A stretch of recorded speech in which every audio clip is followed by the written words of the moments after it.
Penyesalan penyimpan emas antaranya ialah menyesal beli emas pada harga tinggi. Tetapi sebenarnya penyesalan ini sekejap sahaja. Kerana apabila mereka lihat emas dalam masa 2-3 tahun akan datang, ada satu lagi penyesalan yang akan muncul, iaitu menyesal tidak beli emas dengan banyak pada waktu dahulu.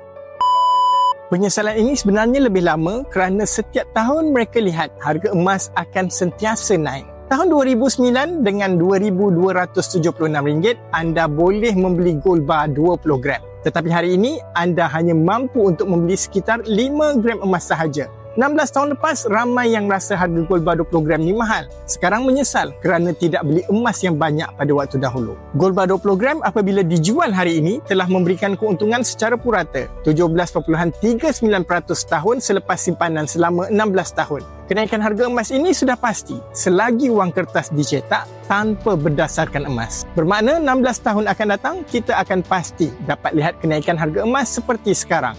Jadi, adakah anda mahu masuk dalam golongan yang menyesal beli emas ketika harga mahal sekarang, atau golongan menyesal kerana tidak beli emas 16 tahun akan datang? Bagi yang berminat untuk membuat belian emas public gold, sama ada belian gold bar secara terus atau EPP, atau menabung di akaun emas Gap, anda boleh rujuk pin video saya untuk langkah-langkah pendaftaran akaun public gold, dan saya akan bimbing anda dalam cara dan langkah-langkah simpanan emas yang terbaik untuk anda.